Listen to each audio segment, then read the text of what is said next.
성경의 수업을 걷다 오늘은 시편 77편입니다.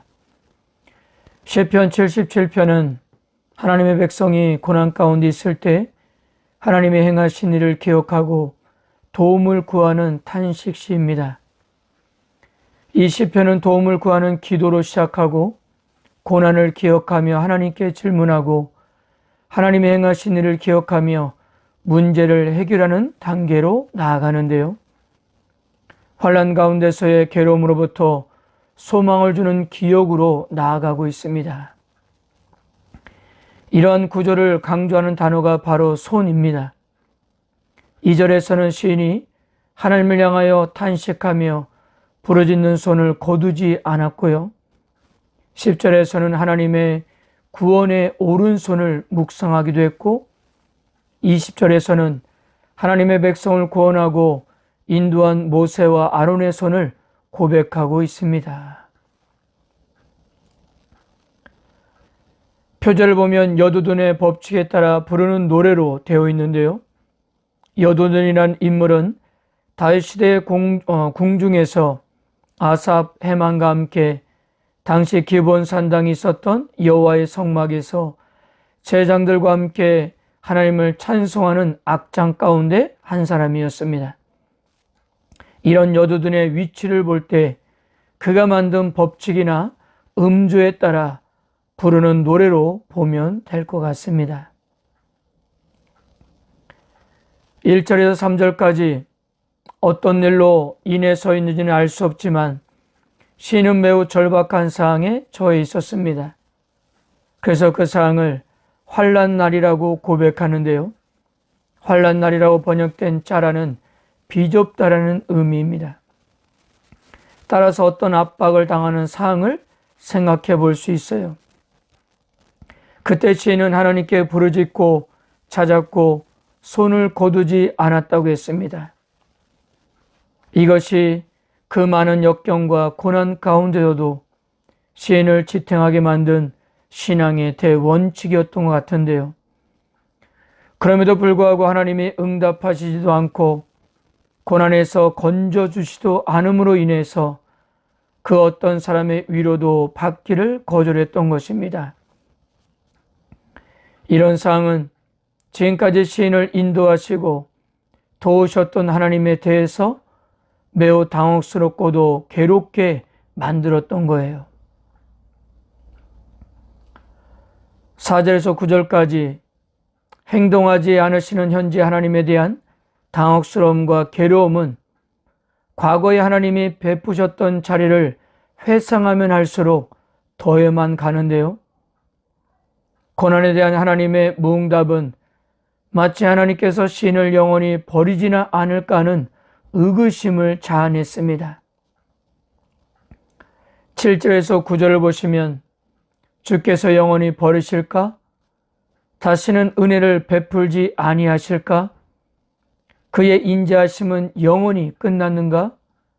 그의 약속하심도 영구히 폐하였는가? 하나님이 그가 베푸실 은혜를 잊으셨는가? 노하심으로 그가 베푸실 긍휼을 그치셨는가? 이 모든 표현은 끊임없이 하나님을 향하고 그분의 말씀을 기억하며 강구하는 시인의 모습과 대조적인데요. 그러나 결과적으로 시인의 이러한 고백들은 현재 고난에서 새로운 깨달음으로 나아가는 중요한 통로가 되었던 것입니다. 왜냐하면 그는 지난날에도 이런 고민과 성찰을 통해 신앙의 대원칙을 세워 나갔을 것이기 때문이에요. 10절에서 12절은 한번 같이 읽겠습니다. 또 내가 말하기를 이는 나의 잘못이라 지존자의 오른손에 해 곧 여호와 일들을 기억하며 주께서 옛적에 행하신 기이한 일을 기억하리이다. 또 주의 모든 일을 작은 소리로 읊조리며 주의 행사를 낮은 소리로 되뇌리이다. 10절에서 잘못으로 번역된 칼라는 아프거나 쇠약해지는 것 또는 슬퍼지는 것을 뜻합니다. 그렇기 때문에 과거에 하나님이 이런 일을 행하셨는데 이를 의심하는 것이 잘못이라고 해석하면 좀 문제가 있어 보입니다. 오히려 시인은 이런 상황 때문에 자신의 고민이 더 깊어짐을 언급하는 것으로 보면 될 것 같습니다.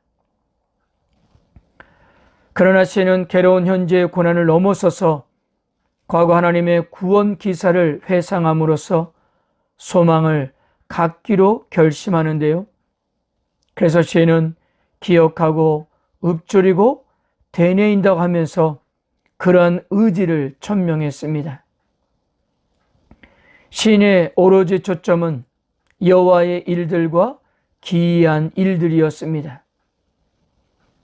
이것은 바로 출애굽에 나타난 하나님의 기적과 능력 있는 행동이었는데요.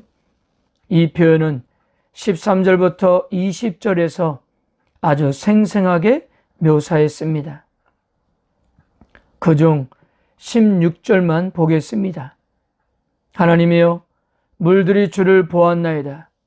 물들이 주를 보고 두려워하며 기품도 진동하였고. 16절에서 흥미로운 단어는 두려워하다로 번역된 야일루라는 단어인데요. 떨다, 몸부림치다라는 의미입니다. 해산의 고통과 연관이 되는 단어인데요. 즉 바다가 하나님을 보고 해산의 고통과 같은 고통, 두려움을 느끼며 몸부림을 친 것입니다. 그 큰 물이 하나님 앞에서 꼼짝 못했을 뿐 아니라 하나님의 결정과 처분만 두려운 마음으로 기다리고 있었다는 이야기예요. 그리고 시인은 하나님의 그 능력과 절대 주권을 크게 드러내므로 백성을 애굽에서 인도하심을 마지막으로 언급하며 갑자기 시편을 끝을 맺습니다. 그 이유는 백성을 구원하신 가장 위대한 일을 기억하는 것이 그가 의지할 수 있는 전부라는 의미이기 때문이고요.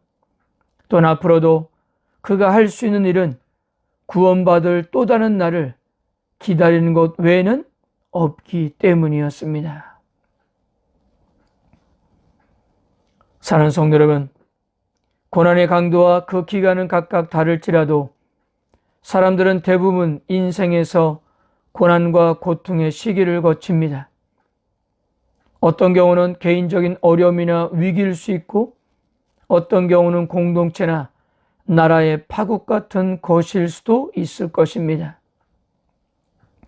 그런 상황에서 하나님이 그의 필요에 응답하지 않거나 하나님이 돌보시지 않은 것처럼 보일 때 아마도 그 고통은 감당하기 어려울 거예요.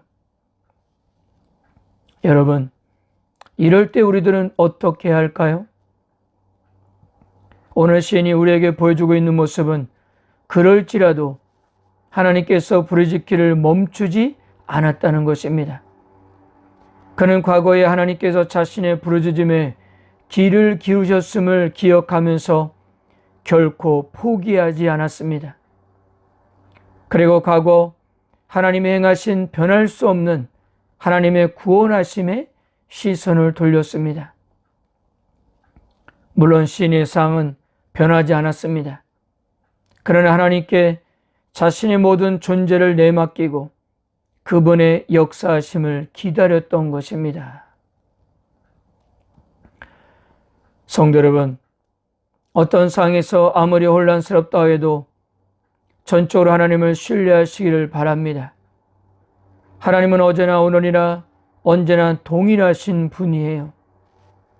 힘들고 어려울수록 더욱더 하나님을 바라보시고 과거 우리들을 구원하셔서 당신의 자녀로 삼아주신 그 은혜를 다시금 떠올리면서 어떤 상황에도 흔들리지 마시고 그럴수록 하나님께 우리의 모든 존재 자체를 내맡기면서 주님의 역사하심을 고대했으면 좋겠습니다. 그렇게 인내하는 여러분들에게 하나님의 놀라운 구원의 역사를 경험하게 하실 것입니다. 아멘.